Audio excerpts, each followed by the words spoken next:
Hi there, glad to see you're back.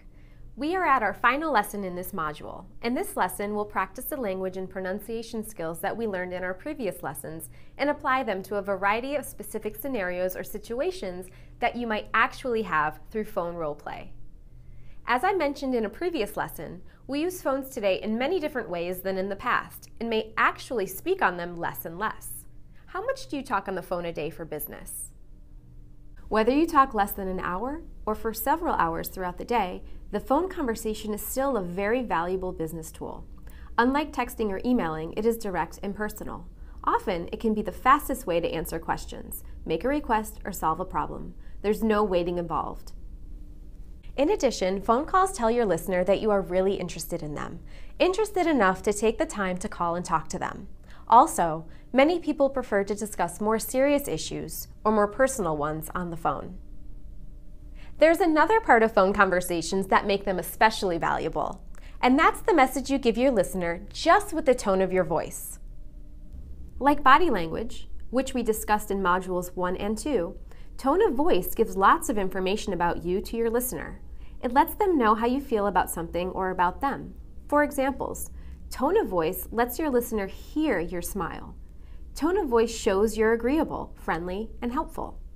Like body language, our tone of voice actually tells our listeners more than what we say. And if we don't get the chance to talk with a person, voicemail makes it easy to leave a complete and clear message and allows listeners to hear our tone as well as our words. Since we still use the phone for many work and business transactions, it's important to feel comfortable and competent while on the phone. Let's think about our first scenario. In this situation, a customer calls to place an order and a salesperson responds. Listen carefully to how the speakers clarify some critical information. Hello, Phone Orders International. This is Jan. How may I help you? Hello, this is Andy Ramos. I'd like to place an order. Certainly. What would you like to order? I'd like 15 of product 6016. I'm sorry, did you say 50? And which product number? No, I'd like 15. That's 1-5. And the product number is 6016. Thank you. I've got it now. You'd like 15 of product 6016. Now, what's your full name and address? Will Andy receive his order? Yes. It's better to clarify and repeat than to get the information wrong. And remember, that positive tone of voice signals a positive message to your listener. In this next scenario, a customer calls for more information. Listen carefully for the speaker's response to an unexpected event.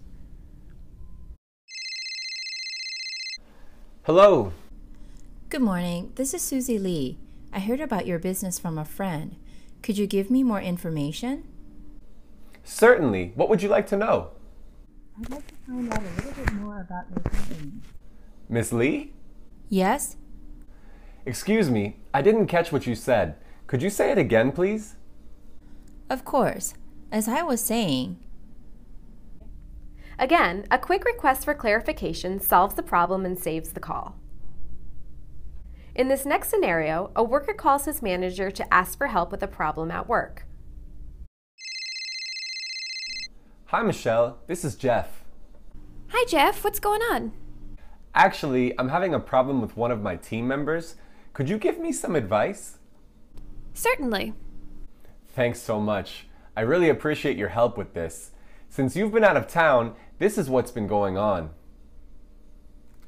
In situations like that one, having a phone conversation rather than just sending a text or email can make it easier to discuss a sensitive or difficult topic.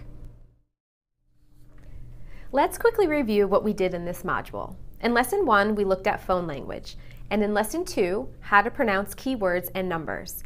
And in this final lesson, we practiced those points through role play to better prepare you for different situations. Before you move into your assignment for this week, think about some situations that you've had in your own business exchanges. How did they go? Did you say the right things with the right tone? If you were using your first language, how would you say the same sentences in English? If you can, write out the dialogue as you've seen in this lesson and see if you are using the right type of language for each situation. Phone role play is a great way to practice these scenarios in English, and with practice, every one of them will help you to communicate your message and reach your speaking goals. See you in our next module.